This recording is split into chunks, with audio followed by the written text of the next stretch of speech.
Today we present highlights of my special interview with Rohan Barnett, who demits office this week as Executive Director of the FSC.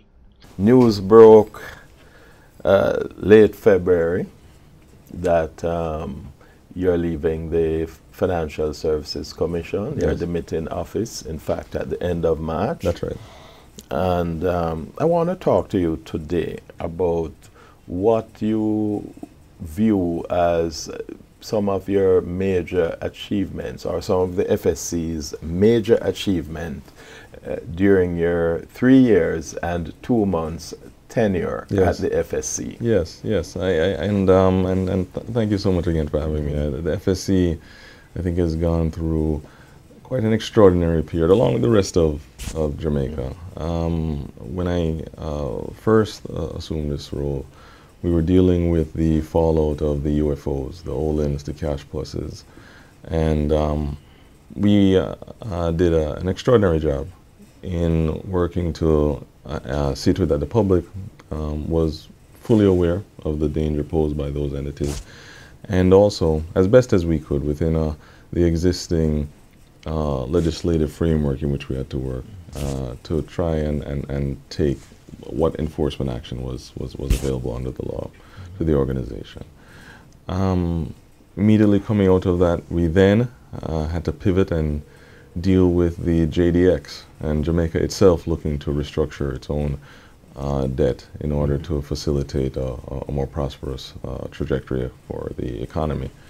The FSC was a major party in the course of the construction of that debt swap, and obviously our industries, the insurance, pension, and securities industries, were major institutional investors that would have to participate in that swap in a significant way. And you know, history speaks for itself. There was 99.2% participation, and we were there at the forefront with the Ministry of Finance, the Bank of Jamaica, the PIOJ, just advising the community as to what the likely impact would be, and certainly what the regulatory impact would be if entities were adversely affected by the swap transaction. So something that we're very proud of.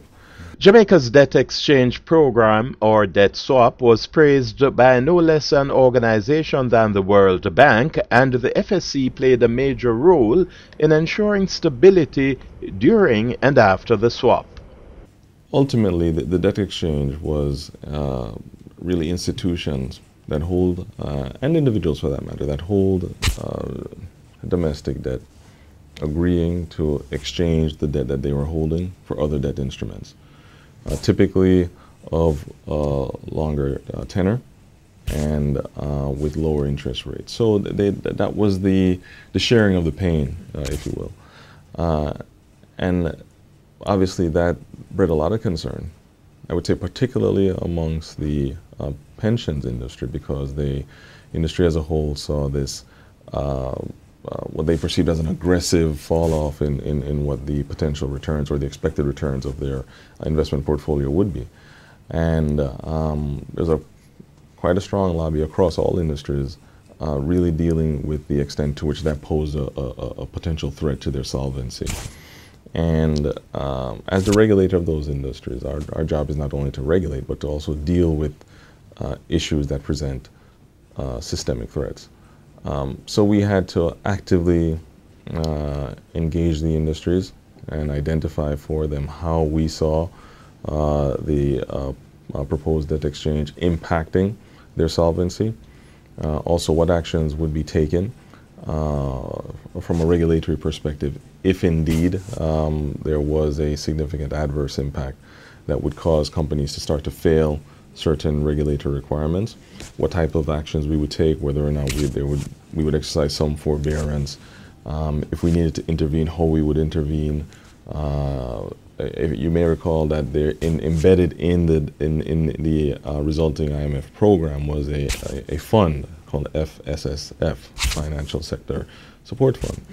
And one of the integral roles that FSC played was identifying how industries could access that fund that technically was administered by the BOJ, the Bank of Jamaica, even though they didn't fall under the supervisory authority of the Bank of Jamaica. So we were very much there trying to ensure that post the debt exchange, that stability would remain, even after the initial periods of uncertainty.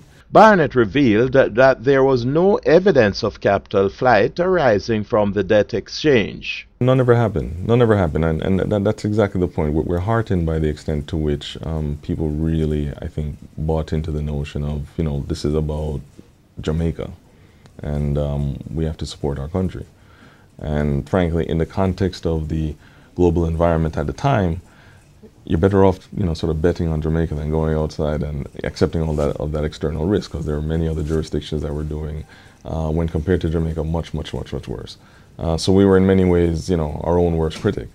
But the exchange speaks for itself, and it's, I think, a model, in fact, of how you do that type of a debt swap, in terms of your interaction with your marketplace, in terms of the interaction with the industries and the ultimate consumers. People were very afraid, and they wanted to know that the authorities understood what their concerns were and appreciated how the debt exchange had to be structured in a way so that it would mitigate against any serious long-term damage. I asked Mr. Barnett whether a newspaper report imputing conflict of interest impacted on the movement away from the FSC.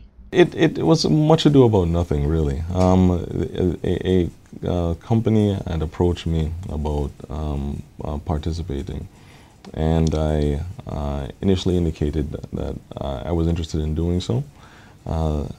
In creating the company, I was listed as a director, and that was in advance of me, making a final decision. So when I indicated to the company that I wasn't able to do it, they corrected the filing to remove me as a director, and that's it. That's what was reported. Unfortunately, it was reported in a way that suggested some impropriety. What's next for Rohan Barnett? I have opportunities that I'm exploring both locally and abroad. I'll be abroad for a bit and make a decision, and I'll advise you. But it's certainly, as you would know, I'm a product of the private sector. Certainly not a career public sector person, and my interest would be to return to the private sector. Good luck and bon voyage, Rohan Barnett. That's your wealth for this week. I'm Owen James.